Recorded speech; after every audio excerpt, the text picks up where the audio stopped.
All right, the next book that I picked up was, I'm going to throw it on the ground first, and then I'll show you. Sound like a plan? Hi everybody, my name is Kelsey, and we're about to get very, very nerdy with my December wrap-up.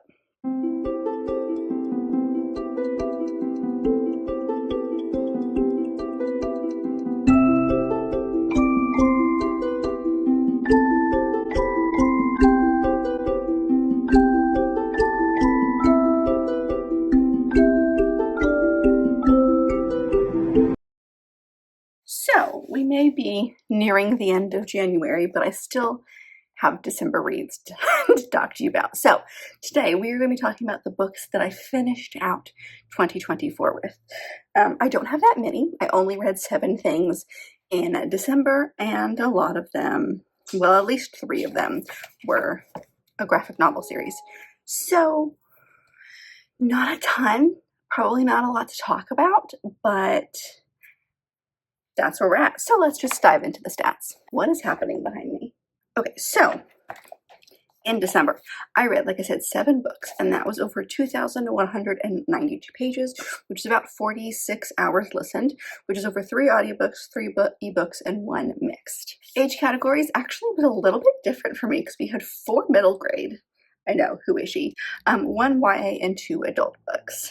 Genre is pretty normal. We had 5 fantasy and 2 romance. And then as far as ratings, we had 2 5-star, 4 4-star, and 1 3-star. The first book that I read in the month of December was Ruthless Vows by Rebecca Ross, which is the second book in the Letters to Enchantment series, the sequel to Divine Rivals, which I read in 2022, I want to, is that right? 2023. I've lost all track of time. The previous year. And so this was the sequel, which had come out, I honestly don't even remember. But I put it off because I just wasn't really in the mood for it. You know, there wasn't anything wrong with it. I just wanted to be in the right headspace. And I think that's what did this book great, because I gave it 5 stars. I think I read Divine Rivals in a vlog, so I'll leave that linked above if you're curious.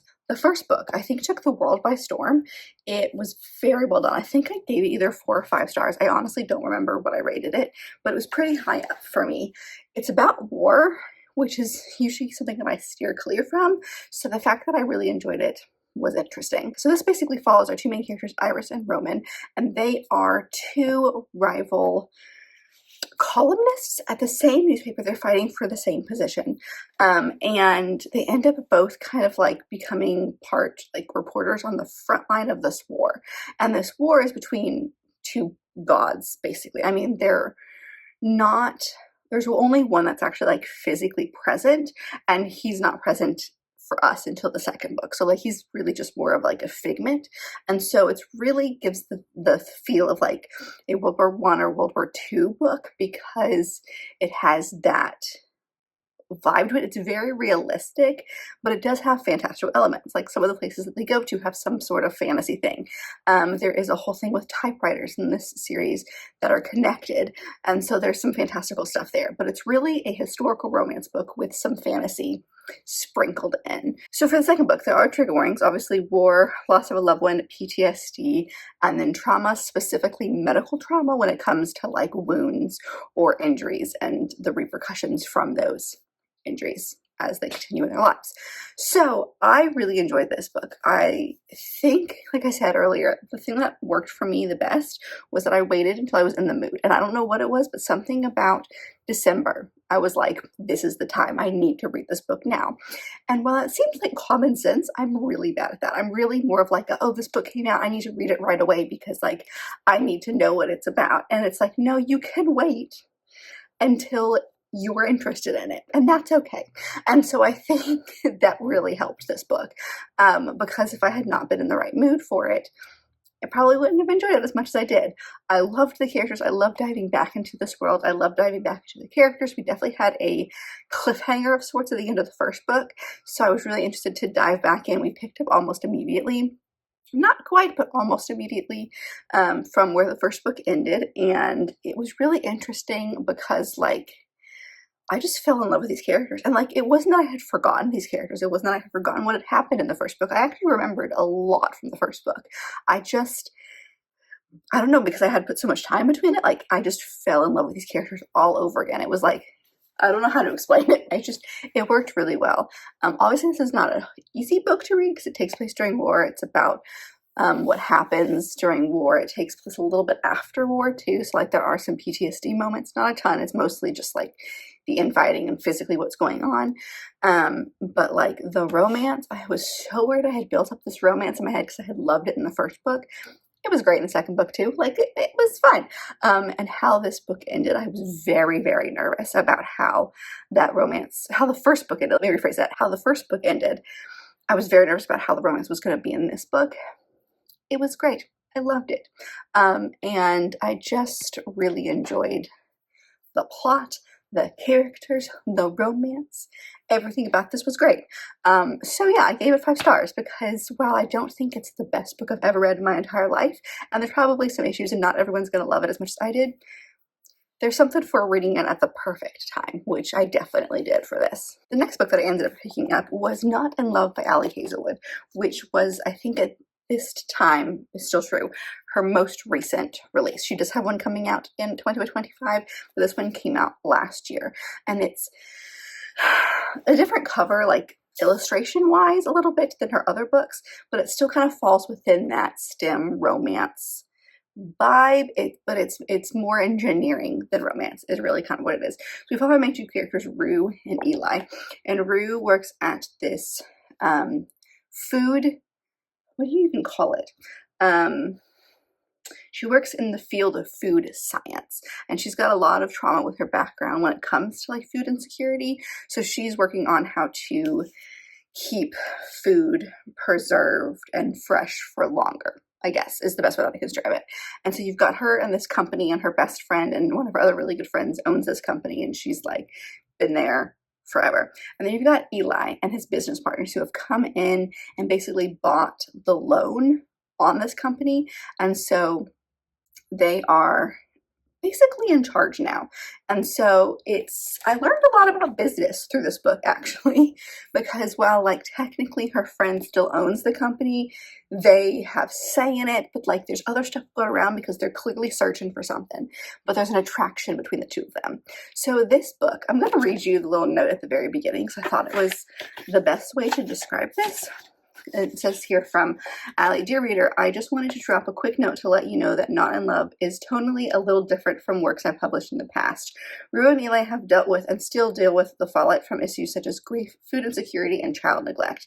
They're easier to make a connection, but are not sure how to go about it except through physical relationship. The result is, I think, less of a rom-com and more of an erotic romance." And so, while yes, there is significantly more, I guess, smutty scenes than I expect, or I guess compared to her other books, the romance was still there.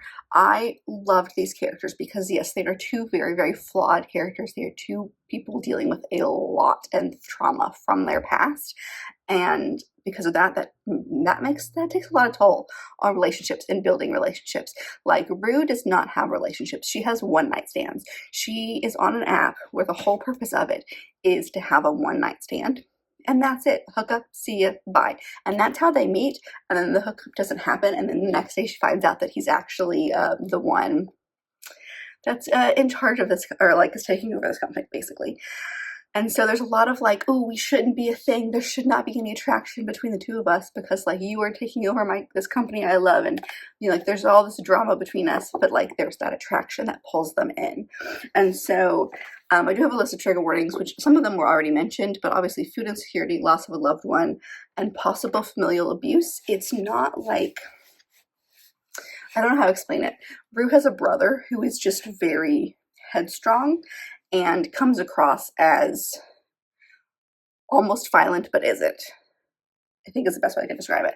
So I just really enjoyed this romance. It's not what I expected. I'm definitely in like this mood lately where like I don't mind smut, but like I don't go into a book specifically because I've heard that the smut is great, which is what I used to do with romances. And so when I started this, I was very nervous because of that fact. I just was like, I read the little letter at the beginning and I was like, oh no, I'm not gonna like this book.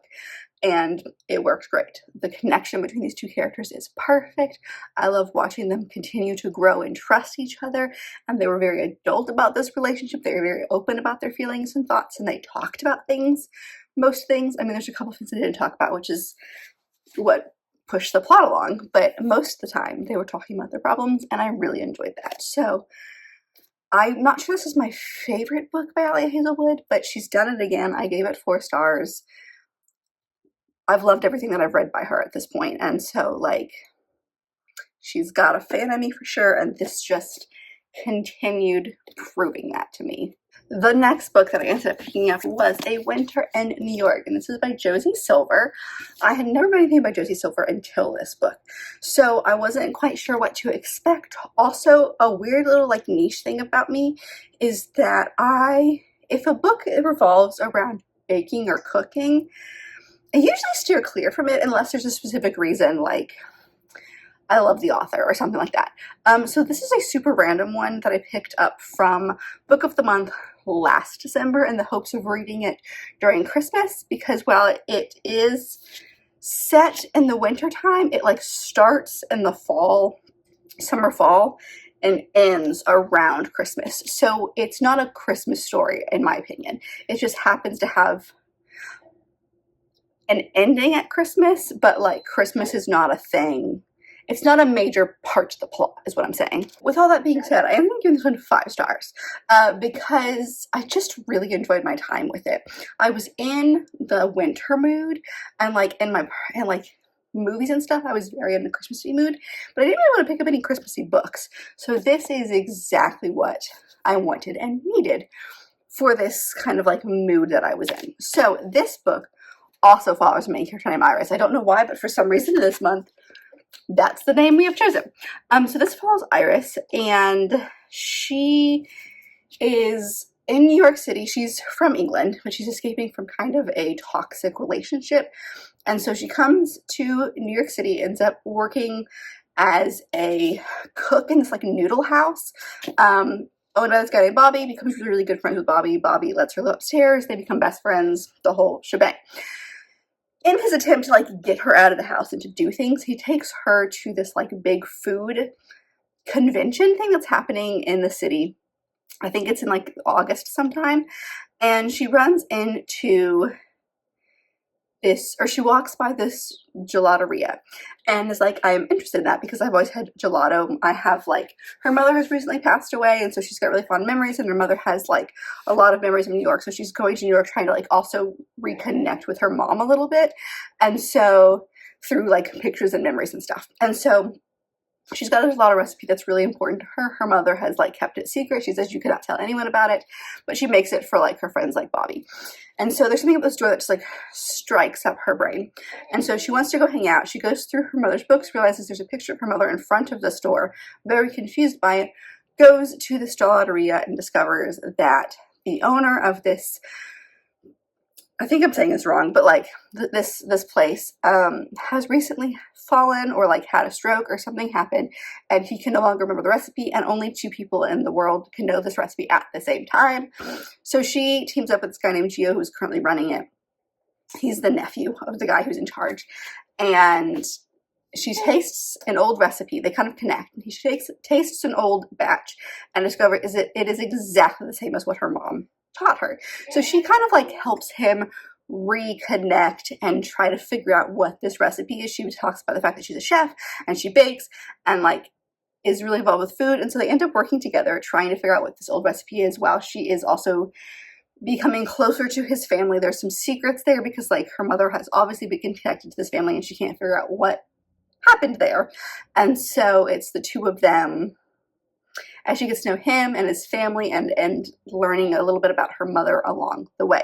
So again, set around food, usually not a thing for me. Really liked the connection between Iris and Gio. I thought they had a really neat and positive chemistry. Gio has a younger daughter, so like they connect as well, and like Gio's sister also helps run the store, so she becomes very connected with like this whole family and everybody in it, as she's also learning about her mother's past without them realizing that she's doing that.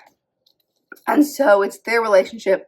I will say, I believe, trigger warnings for cancer, loss of a parent, and then controlling a controlling relationship and then PTSD that comes from that. That's that toxic relationship that I was talking about. So she like cannot have like a normal romantic relationship because of her ex. And while the chemistry was amazing, I loved everything about it. I didn't expect a whole lot going in because, again, it has that really weird niche thing that I'm not sure about. Ended up being amazing. Really enjoyed it. But one of my favorite things about this is her mom, the relationship that she has with her mom. Now, her mom obviously died before the book starts, so it's a lot of memories, but like her mother was in a rock band and traveled around and like doesn't really know who her dad is, and she doesn't really know who her dad is, or she has an idea, but she's not 100% sure, and so there could be a lot of like negative feelings that she could have with her mother. Like I've seen a lot of situations like this where the author is taking it in a more struggling way, as like the daughter and the mother don't get along, but that's not what happened here. The daughter meant everything for the mother, so like even though the mother was still doing some stuff with the band and still performing, she made her daughter a priority, and so their relationship is so strong. And even though like they traveled around and she had a very chaotic childhood, it is a very positive relationship, and the memories she has about her mother are very, very positive. And I loved that because, like I said, it would be very easy to take it in a negative way, and the author did not do that. So Alice had all of the things that I love in just contemporary romances in general. There was a lot of extra stuff on top of it, which made it just perfect. I loved it. So yeah, this one surprisingly got 5 stars. The next one I'm not going to talk a ton about because I started it in like November. And it took me a while because audiobooks. Anyway, it's Where the Mountain Meets the Moon by Grace Lynn. I had picked this one up for a Booktube Made Me episode that I was doing for Gavin. It's still happening. I still haven't given up on it yet, so you probably will see it sometime at the beginning of this, near the beginning of this year. But I picked up this random middle grade that I'd never seen or heard anywhere except for when Gavin talked about it. And I ended up giving it 4 stars. I really enjoyed it. It follows our main character, Min Lee, who grew up in a very like almost impoverished town. It's near like the bottom of like this mountain, and so everything is covered in this like gray dust basically, and so they barely have enough food to like survive. But her dad tells stories, and because of that she ends up going on this journey to find the man in the moon, old man of the moon, who is supposed to like weave people's fate, and she's going to change her fate. And it's her journey, and along the way she finds a dragon and becomes friends with him, and she meets tons of people, and throughout the book they will tell her stories. So like I'm trying to find a good example. So like in the middle of a chapter you'll have like something like this, and that is someone telling a story, and it's like this book is just a one giant compilation of what feels like mythological stories. And so I love that. It has that sense of writing as well. It's very simplistic. Obviously it's a middle grade, so it's kind of be simplistic, but it's also, I find some mythology stories, if they're told and they're like original or as close to the original language as you can, it's very simplistic as well. And that's just the whole vibe of this. And like you go in kind of knowing that by the end of it there's going to be some kind of transformation, there's going to be like a moral to the story that Min Lee discovers, but I also liked that while it's her story and you follow her figuring out how to get to this moon, finding friends along the way, you have intermittent chapters from her parents, because they like, obviously she left them to go do this. She left a note, and they're like, oh my gosh, we gotta go get our daughter. And so it's the two of them going on an adventure to try to find their daughter, and then just like kind of what happens with them as they are figuring it out. And a lot of the times in stories like this, the kid goes on an adventure and you don't hear a thing about the parents. And what I liked is that you had those chapters where you did have things about the parents. You did have those conversations, and it wasn't just like the parents said, she's fine, and we never heard from them again. Very neglectful. They were like, no, this is our daughter. We're gonna go figure out what happened, and we're gonna go find her, because what she's doing is insane. She's following a fairy tale. And so I really liked that, even though like this whole story had this air of fairy tale-esque-ness to it. I don't even know if that makes any sense. So even though it had like that air of like, this is unbelievable, this isn't a real story kind of thing, I liked seeing those moments of the parents actually doing something about it. So I'm giving this one 4 stars. I didn't know what to expect going in. I honestly didn't expect a ton from it. It's the first middle grade. like I feel like I've read in a while.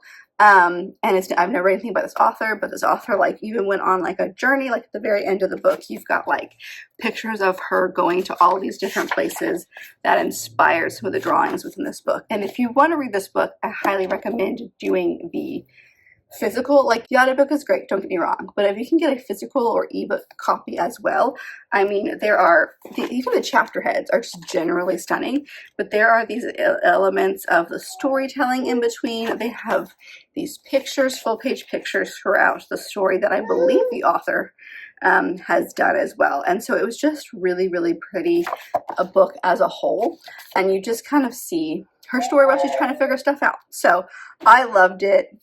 It took me a while because the audiobook went away, and so I started to read it physically, and then the audiobook came back, is basically what happened. So it took me a while to get into it, but that wasn't because I wasn't enjoying it. It just, circumstances were against me.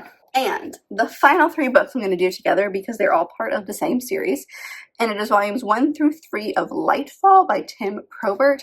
This one, I put the first one on this TBR, and I looked and there was only 3 out, and I was like, oh my gosh, well, I really enjoyed it. I'm going to just dive right through the rest of the series. And I thought that was it. I thought we were done after 3 volumes, but then it left off on a cliffhanger. So like there's definitely going to be more. And the most recent one came out last year. So like, I don't know when we're going to get another one. It's not even announced yet. So like I am hooked, and it's a problem. So the first one got 3.5 stars, and the second 2 got 4 stars. I really enjoyed this story. It basically, it's this weird convoluted world. Basically we follow our main character who was adopted by this guy who's a pig wizard, basically. And so she's going out and doing some stuff and runs into this guy called a Gardren, I can't remember how you pronounce it, which is supposed to be like this mythological thing, and he's just like on an adventure, and he's looking for someone to help him, and like her adopted grandfather is like the one who can help. So they go back to their house, and the grandfather has left a note saying, hey, I need to go do this thing real quick.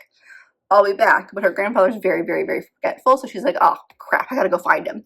And so she starts on this adventure, and the girlfriend goes with her, and then they get lost, and then they get twisted, and like things happen, and there's big bads in the world, and there's things about light versus dark, and like not necessarily in like a Star Wars light versus dark. I mean like physically like the dark moon and the light. Like there's always a light on in this world, but there used to be a time when like the sun would come up and go down. And so the world the world that was created here is fantastic. And like I think even if the first one's just meh to you, try to go to the second volume as well, because like that's where the world gets expanded and you really learn a lot about it. And I thought the world was the best part. I mean, just I was suckered in by this. The drawings are stunning, but like the world building is like it's fascinating. So it took me a while to get into the first story. Like I feel like not a lot was going on because they're just like walking around having random conversations about stuff. But then once we get to the second half, then things start to happen, and then we get to the second volume and things really start to happen. And I liked the conversations that were told because like it's a lot of gray area. Like the bad guy is not bad. I mean, he is, but he isn't. And so the Gauldron is like, I'm a hero, I'm gonna fix the problem. And then he tries to fix the problem, and even though he does everything right, it doesn't fix the problem. And so it's just a very interesting conversation about that hero versus villain, and there's a lot of gray area when it comes to that, and I really enjoyed that. So yeah, so this is a middle grade series that I need the next one. So don't let Goodreads lie to you and tell you that you're done after 3, because there's gonna be more. If there's not, I will riot. And that's really it. I don't have a ton to say about the books this month, or this past month, but I really had a decent reading month. I mean, it wasn't a ton of books, but like I enjoyed a lot of what I read. So that's really about it. That's all I have to talk to you today. The small amount of books I read in December, but overall, I mean, I had a lot of 4 and 5 stars. So quality-wise, fantastic. So I hope you guys enjoyed this relatively short, actually, wrap-up. Just a quick one for you today. Let me know how your reading or end of your 2024 went, I guess. Or you can tell me how your current reading is going. Let me know. Let me know all the things. Or, of course, if you've read any of the books that I mentioned in today's video, let me know your thoughts on those down below. But otherwise, I think that's about it. So if you enjoyed this video, and I really, really hope that you did, don't forget to give it a big thumbs up and subscribe down below if you'll be part of this awesome growing family. I've also got all my social media on there, as well as the fun bookish links. So check all that out, and I'll see you guys in my next video. Bye!